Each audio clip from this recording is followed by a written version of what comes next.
बिस्मिल्लाहिर्रहमानिर्रहीम, अस्सलाम वालेकुम। आज हम अपनी वर्डप्रेस की लास्ट क्लास करेंगे और उसके बाद फिर जो है आपके पास एक टाइम होगा जिसमें आप मुझे एक स्टोर बना के देंगे, फुली फंक्शनल स्टोर जो होता है ना। आप कोई भी हम्म। एक स्टोर देख सकती हैं, दराज या इस टाइप का कोई स्टोर देखें तो उसके ऊपर से हम्म। कैटेगरीज बना के एक स्टोर बना के दिखाइएगा, ठीक है। Okay sir. अच्छा जी, देखें, हमने स्टोर बनाना तो सीख लिया था, ठीक है। अब सिर्फ वेबसाइट अपलोडिंग का तरीका है जो बताना है। अक्सर वेबसाइट्स के अंदर आपने देखा होगा एक बटन होता है व्हाट्सएप का या कॉल का बटन होता है, जिस पर आप क्लिक करते हैं तो वो एक नंबर आपके सामने ओपन हो जाता है।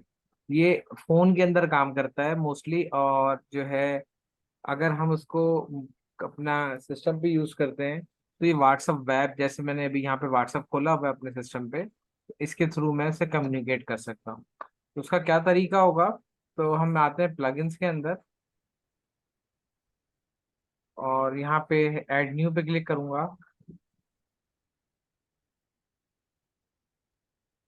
अगर आपने कॉल बटन लगाना है, मोबाइल से क्लिक करेंगे तो डायरेक्ट कॉल का मैसेज आ जाएगा, आपने बस डायल करके बात कर लेनी है। अगर आपने व्हाट्सएप करना है तो व्हाट्सएप की चैट ओपन हो जाएगी। तो हमने यहाँ पे लिखना है कॉल टू, ठीक है। कॉल टू लिखने के बाद जैसे ही हम यहाँ पर आएंगे तो अब ये इंटरनेट पे सर्च कर रहा है और सर्च करके डिफरेंट प्लगइन्स दिखा रहा है। तो क्लिक टू, सॉरी, मैं यहाँ पे लिखता हूँ क्लिक टू मैसेज, क्योंकि मैं व्हाट्सएप का बटन ऐड करना चाहता हूँ। तो मेरे पास ये वाला बटन आ रहा है, मैं इसको इंस्टॉल करता हूँ और साथ ही साथ इसकी डॉक्यूमेंटेशन देखता हूँ। तो ये देखिए यहाँ पे मेरे पास ये इस तरह से इसके बारे में डॉक्यूमेंटेशन आ रही हैं। और अगर आपको चेक करना है तो आप डेमो पे चेक कर सकते हैं, मेरे पास इंस्टॉल हो चुका है। मैं डायरेक्ट लाइव पे काम करूंगा। मैंने एक्टिव के ऊपर क्लिक कर दिया और ये मेरा प्लगइन एक्टिव हो गया है जनाब। और ये यहाँ पर आ गया है सोशल चैट, ठीक है जी। और मैं यहाँ पे सेटिंग पे क्लिक करूंगा। यहाँ पे प्रीमियम वर्जन इसका परचेज नाउ के लिए मुझे कह रहा है, लेकिन मैं फिलहाल प्रीमियम पे नहीं जा रहा। बटन किस तरह से डिस्प्ले कराना है आपने वो आप देख लें। बटन आपका कैसा होना चाहिए, बबल टाइप का होना चाहिए या स्क्वायर बटन होना चाहिए। मैं बबल सेलेक्ट कर लेता हूँ। और डिसेबल कॉन्टेक्ट बॉक्स, अगर आप इन कॉन्टेक्ट बॉक्स रखेंगे तो वो बॉक्स आ जाएगा कॉन्टेक्ट्स के लिए। और अगर आप राउंडेड कॉर्नर रखना चाहते हैं, बटन का राउंड कॉर्नर रख सकते हैं। राइट बॉटम यानी राइट साइड पे नीचे की तरफ बटन नजर आए, लेफ्ट साइड पे आए, मिडिल लेफ्ट पे आए या मिडिल राइट पे आए, जहां आप रखना चाहें वहां रख सकते हैं। उसके बाद यहाँ पे आते हैं फोन पे, ठीक है। यहाँ पे नंबर जो होगा आपने उस वो नंबर लिखना है जहाँ पे ये आपको व्हाट्सएप करना है, ठीक है। तो जैसे मैं यहाँ पे एक नंबर लिखता हूँ,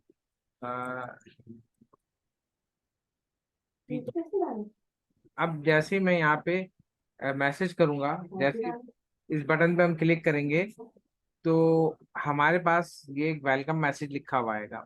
अगर आप यहाँ पे कुछ और लिखना चाहते हैं तो आप लिख सकते हैं। जैसे मैं लिख देता हूँ सलाम,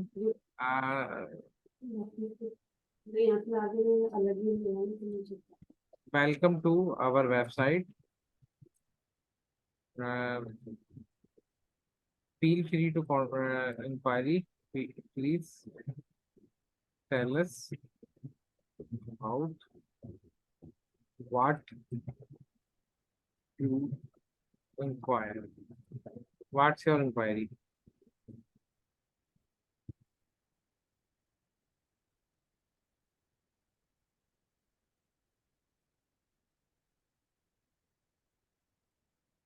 ठीक है जी।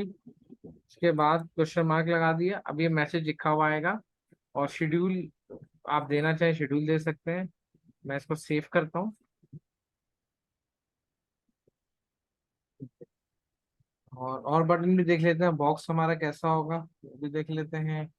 बॉक्स के अंदर जो है इस तरह का बॉक्स बना हुआ आएगा, हेलो, और सोशल चैट है। उसके अलावा कांटेक्ट की लिस्ट अगर आप डालना चाहते हैं, डिफरेंट कांटेक्ट, जैसे अगर एक एडमिन है, एक टेक्निकल सपोर्ट है, तो आप यहाँ पे ऐड कर सकते हैं प्लस के बटन पे दबा के। लेकिन ये फिलहाल परचेज वर्जन में मिलेगा हमें ऑप्शन। और इसी तरह डिस्प्ले आप करवाना चाहें तो डिस्प्ले करवा सकते हैं, ठीक है। अच्छा, मैं इसको व्यू करने जाता हूँ, व्यू सेटिंग पे क्लिक करूंगा। अब देखिए मेरे पास यहाँ व्हाट्सएप का बटन आ रहा है राइट बॉटम पे। जैसे मैं क्लिक करता हूँ तो जो मेरा नाम मैं यहाँ लिख दूंगा वो आएगा। और जैसे मैं यहाँ पे क्लिक करता हूँ, अब ये मेरे पास व्हाट्सएप वेब ओपन हो रहा है। व्हाट्सएप वेब ओपन हो रहा है तो उसका रीजन ये है कि ये जो है सिस्टम पे है, और अगर मैं इसी चीज को मोबाइल पे टेस्ट करूंगा, क्योंकि मेरी वेबसाइट तो लाइव होगी, मोबाइल पे जब मैं टेस्ट करूंगा तो ये ऑटोमेटिकली चैट ओपन हो जाएगी। और उस चैट में मुझे जस्ट मैसेज टाइप करना होगा, ठीक है, क्योंकि मैंने अपना ही नंबर डाला था। तो ये इस वक्त ये ओपन हो रहा है। अगर मैं कोई और नंबर ऐड करता हूँ तो ये ओपन हो जाएगा बाकायदा, हम इस पर चैट कर सकते हैं।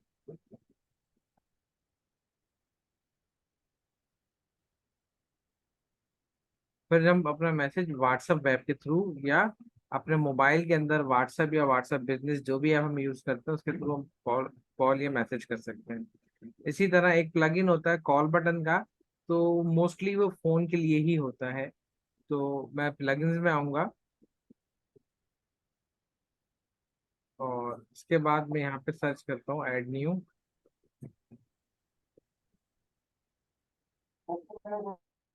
अब हम यहाँ पे सर्च करेंगे click to call. Click to call search करने पे क्या होगा कि यहाँ पे मेरे पास कॉल का ऑप्शन आएगा।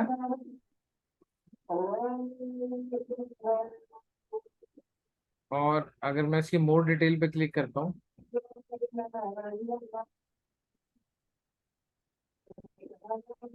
तो मेरे पास ये कुछ इस तरह का ऑप्शन आ रहा होगा।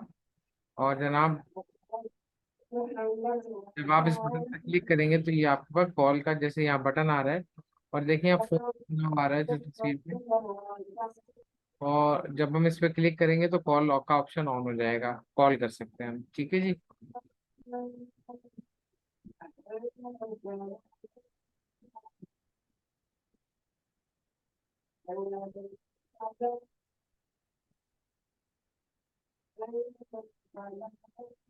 अच्छा, अब मैं आपको वेबसाइट अपलोड करने का तरीका बताऊंगा।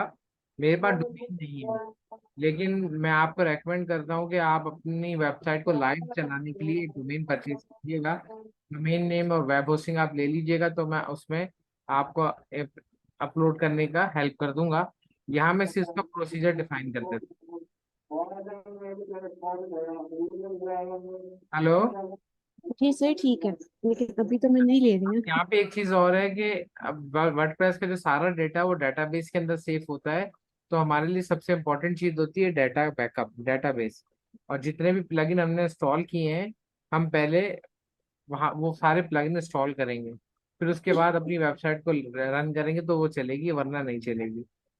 तो सबसे पहले मैं आता हूँ PHP माई एडमिन में। ये मेरी डेटाबेस का बैकअप लेना होगा मुझे यहाँ पे।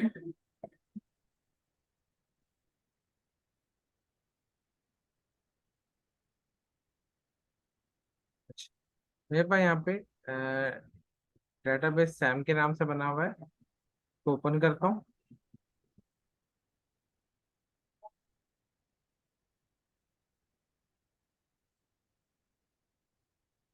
नहीं, सैम वाले में नहीं है, मैं दूसरी वेबसाइट देखता हूँ।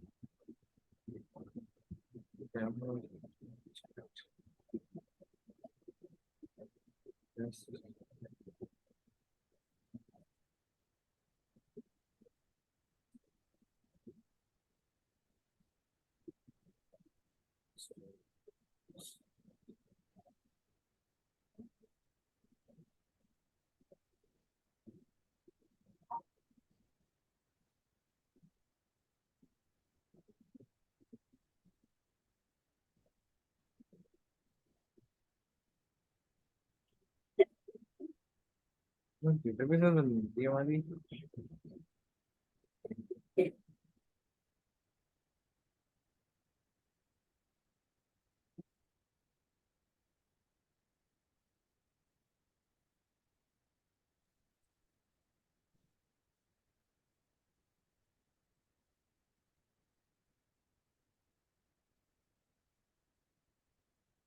डेटाबेस हमने किस नाम से रखी थी, ये याद है आपको? नहीं सर। चेक कर लेता हूँ, 1 बाय 1 मिल जाएगा डेटा, मसला नहीं है। Notify payroll, this time, the schema, student DB, student, my admin, test, the web ERP, YouTube.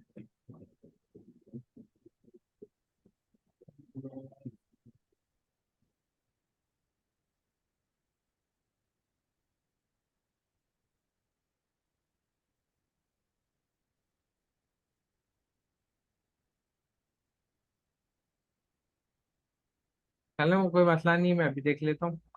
अगर कभी ऐसा हो जी। आपको डेटाबेस नहीं मिल रही, ठीक है, तो आपने सिंपल कुछ नहीं करना, और अपना जो जैम सर्वर का फोल्डर है जहाँ आपने डेटाबेस इंस्टॉल की, यहाँ आइए, और यहाँ आपका एसएस का फोल्डर था, यहाँ पे एक फोल्डर होगा डब्ल्यू पी कॉन्फ़िग। ये कॉन्फ़िगरेशन वाली फाइल होती है। आपने जैसे इस पे एडिट पे क्लिक करना है, ये टेक्स्ट के अंदर ओपन हो जाएगा। डेटाबेस का नाम है डेमो, ठीक है, इसलिए हमें नहीं मिल रही थी, डेमो के नाम से थी, और हम किसी और नाम से ढूंढ रहे थे। तो डेमो ये रहा, डेमो पे क्लिक करूंगा, और डेमो के हिसाब से मेरे पास डेटाबेस पे सारा डेटा आ रहा है डिफरेंट टाइप का। वू कॉमर्स का प्लगइन भी आ रहा है, डब्ल्यूपी फॉर्म भी आ रहा है। जो जो प्लगइन मैंने इंस्टॉल किए हैं, हर प्लगइन के हिसाब से इतना इसका डाटा नजर आ रहा है। हालांकि हमने कुछ भी क्रिएट नहीं किया, 62 टेबल्स हैं। मैं सबको करूंगा चेक ऑल, और इनका एक बैकअप ले लूंगा। बैकअप लेने के लिए यहाँ पे एक्सपोर्ट का बटन आता है, और इस विंडो में जाने के बाद थोड़ा जूम कर लेता हूँ मैं, 100%। इसके बाद अच्छा, यहाँ पे नीचे एक बटन होता है एसक्यूएल, फॉर्मेट एसक्यूएल का रखिएगा, और गो पे क्लिक कर दें, ये इसका बैकअप बन जाएगा। देखिए यहाँ डाउनलोड हो गया। हम्म। अच्छा, डेटाबेस यहाँ पे बहुत इंपॉर्टेंट है। तो डेटाबेस का हमने बैकअप लाजमी लेना है। अगर हमने वेबसाइट कॉपी कर दी और डेटाबेस हमने नहीं देखी, तो फिर हमारे लिए क्या होगा, फिर वो डाटा चलेगा ही नहीं, क्योंकि जो भी इंफॉर्मेशन सेटिंग्स, जो डाटा हम पुट करेंगे, वो सब का सब इस डेटाबेस के अंदर मौजूद होगा। अच्छा, मैंने इसको ओपन किया है, ओपन विद नोटपैड। तो क्यों किया है उसका मैं रीजन बताता हूँ, अभी ओपन हो जाए तो मैं आपको दिखाता हूँ। अच्छा, इसके अलावा हम मेरे जैम सर्वर के फोल्डर में आएंगे, और जो मेरा फोल्डर था, मैंने एसएस के नाम से फोल्डर बनाया था, इसके अंदर जाके कंट्रोल A करूंगा, सेलेक्ट ऑल, राइट क्लिक करूंगा, और राइट क्लिक करके ऐड टू आर्काइव में जाऊंगा, और इसकी जिप फाइल बनाऊंगा। देखें, विनरार 4, विनरार जिप, तो ये अलग अलग फॉर्मेट है जिसमें ये अपना फाइल को कंप्रेस करके एक फोल्डर में कन्वर्ट कर देता है। इंटरनेट पे ZIP जिप फॉर्मेट चलता है, हम इसका बैकअप कर लेंगे। तो मेरी डेटाबेस का बैकअप भी यहाँ पे बनकर आ गया। ठीक है, अब मुझे ये इंटरनेट पे अपलोड करना होगा। अभी हो रहा है, बन रहा है बैकअप इसका, उसमें थोड़ा सा टाइम लगेगा। जब तक हम यहाँ आते हैं, और अगर मेरी डेटाबेस ओपन नहीं हुई, तो मैं इसको बंद कर देता हूँ। ये हो गई, ठीक है। देखिए, इसमें हमें एक चीज तब्दील करनी होगी कि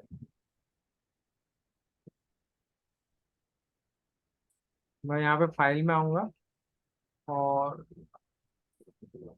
फाइंड करूंगा एडिट में आके। हमें क्या चीज फाइंड करनी है, हमें अपना डोमेन नेम फाइंड करना है, जो डोमेन नेम हमारा यहाँ पे था। जैसा कि ये फाइंड क्यों करना चाहते हैं, मैं इसको फाइंड करता हूँ, और ये देखें, ये जगह जगह मौजूद होगा। अब इसके आगे देखते हैं, कहीं इमेज ओपन हो रहा है, कहीं चीजें, ये सारी मेरे लोकल सिस्टम पे तो चलेंगी, इंटरनेट पे नहीं चलेंगी। तो मैंने यहाँ पे सिर्फ इसको ये लेना है, और यहाँ पे एडिट के साथ एक रिप्लेस का ऑप्शन होता है। मैंने इसको सर्च किया, यहाँ सिर्फ कुछ भी नहीं लिखना, जस्ट रिप्लेस ऑल कर दे। तो इस पूरी डेटाबेस में जहां जहां ये लोकल डेटाबेस का रेफरेंस यूज हुआ है, वो सब खत्म हो जाएगा, और इंटरनेट पे ये वेबसाइट परफेक्टली काम करेगी। फिर जब ये कर लें, तो इसको सेव कर लें। ठीक है, अब आपका डाटा सेव हो चुका है, और डेटाबेस का बैकअप भी बन चुका है, फाइल का बैकअप बन रहा है। ठीक है। इंटरनेट पे जब हम आते हैं, डोमेन के अंदर अपना सी पैनल की कुछ पिक्चर्स लेके दिखाता हूँ मैं आपको।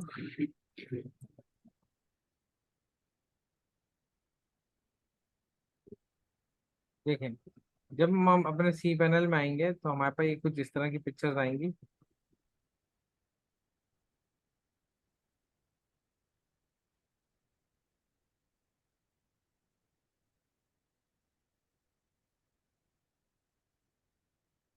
क्योंकि इस वक्त मेरे पास डोमेन नहीं है, वरना मैं आपको अपलोड करके दिखाया था। यहाँ पे देखें डिफरेंट तरह के फोल्डर आ रहे हैं। एक फोल्डर आता है जिसका नाम है फाइल मैनेजर। फाइल मैनेजर एक ऐसा फोल्डर होता है जिसके अंदर हम अपनी वेबसाइट का डाटा कॉपी करते हैं। ठीक है, तो मैं देखता हूँ यहाँ पे कोई अच्छा इमेज मिल जाए मुझे।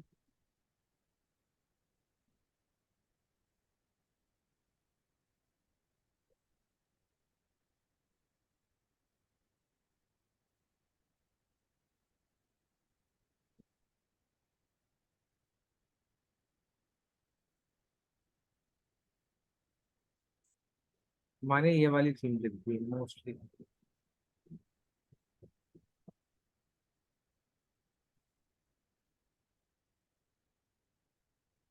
ओपन करता हूँ।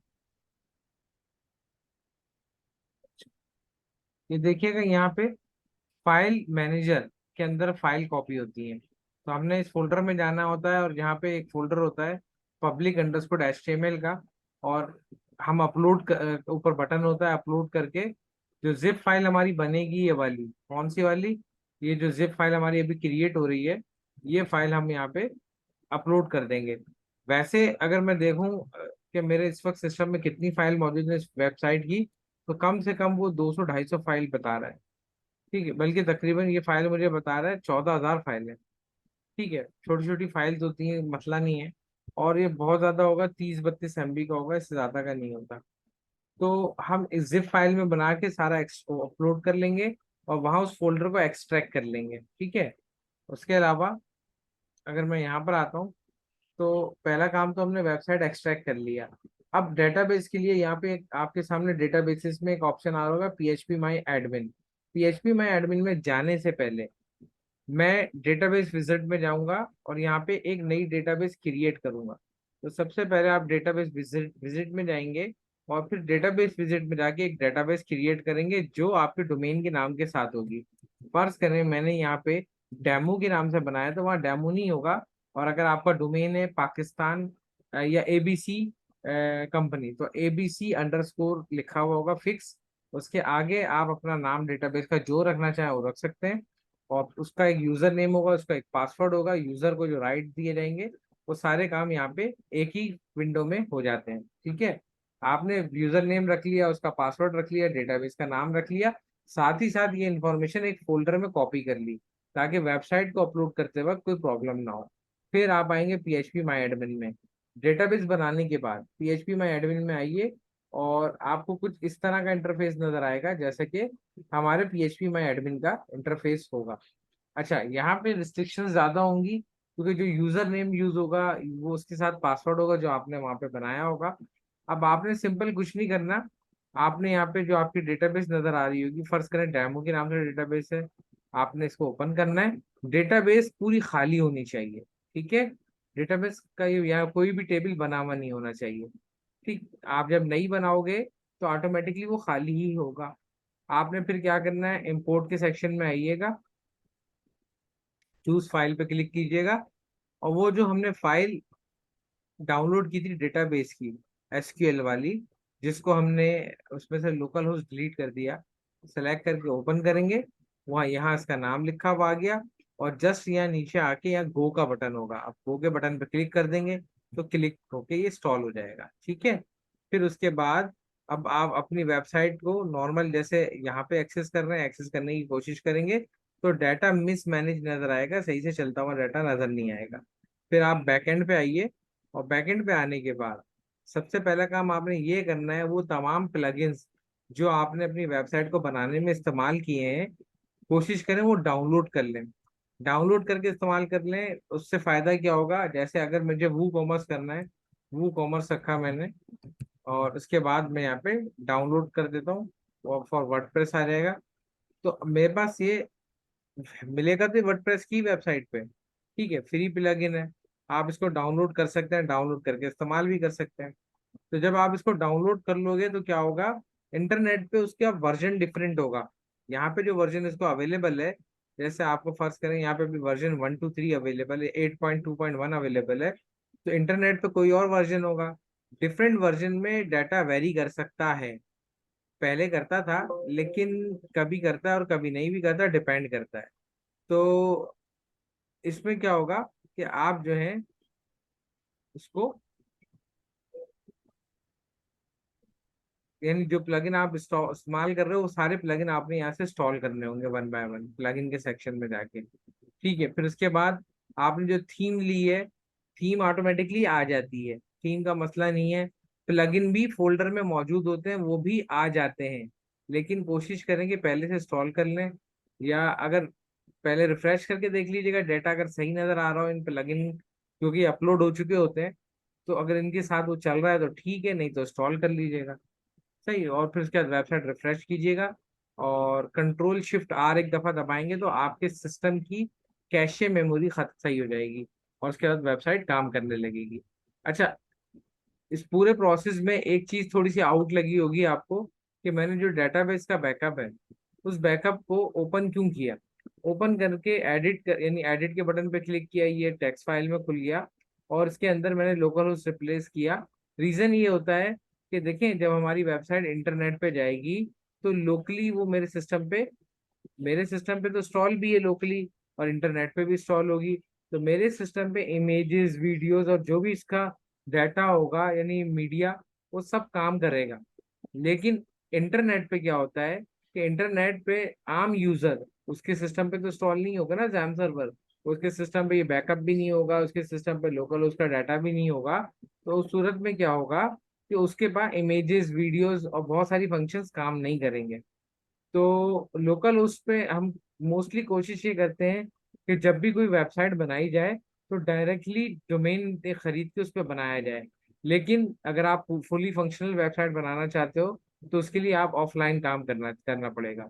अच्छा, अब अगर आप फर्ज करो कि आपने डोमेन खरीद लिया है पहले, और डोमेन पे आप नई वेबसाइट बनाना चाहते हो, तो सबसे बॉटम पे आइएगा, आपने पहले तो PHP MySQL में जाके एक डेटाबेस क्रिएट कर लेनी है, डेटाबेस का नाम लिख लेना है, जो यूजर क्रिएट करेंगे वो नाम आपने सेव कर लिया, जो पासवर्ड आपने बनाया वो सेव कर लिया। ठीक है, आपके पास तीन इन्फॉर्मेशन ज्यादा जरूरी होती हैं। फिर उसके बाद आप यहाँ पर आएंगे, तो यहाँ पे देख रहे हैं वर्डप्रेस, जब आप इस पे इंस्टॉल क्लिक करेंगे, ये ऑटोमेटिकली जैसे हमने लोकल इंस्टॉल किया था ना अपने कंप्यूटर पे, तो ये वैसे ही अच्छा। इंस्टॉलेशन का प्रोसेस करेगा और डोमेन पे इंस्टॉल हो जाएगा। तो हमें डोमेन पे यूज करना बहुत ज्यादा आसान हो जाता है। फिर जो जो प्लगइन्स हम यहाँ लोकल यूज कर रहे हैं वो प्लगइन पहले इंस्टॉल कर लेंगे, जस्ट डाटा हमने अपडेट करना है, हमारी वेबसाइट चलना शुरू हो जाएगी। ठीक है, जी। आई होप ये थोड़ा सा टिपिकल तो रहा होगा, लेकिन जब आप डोमेन लेंगी तो मैं आपको प्रॉपर इसकी जो है एनी डेस्क पे इसकी प्रैक्टिस करवा दूंगा। ना भी हो तो आपने एक वेबसाइट बनाने का काम सीख लिया है। ठीक है, अब आप जी। वर्डप्रेस के ऊपर वेबसाइट बना सकते हैं। हमारे मुल्क के अंदर तकरीबन 70% वेबसाइट वर्डप्रेस पे चलती हैं। हमने क्या हम्म। क्या सीखा, हमने एक सिंपल वेबसाइट बनानी सीखी, हमने एक ब्लॉग वेबसाइट जो पोस्ट वाली वेबसाइट होती है जिसमें कैटेगरी और पोस्ट यूज होती है वो बनाना सीखा। फिर हमने एक ई कॉमर्स साइट की प्रैक्टिस की और ई कॉमर्स वेबसाइट बनाना सीखा। ठीक है, हमने डिफरेंट टाइप के डाटा इस पर प्रैक्टिस किए हैं। तो अब आप क्या कर सकते हैं कि आप किसी भी तरह की वेबसाइट इस पर क्रिएट कर सकते हैं। ठीक है, जी सर।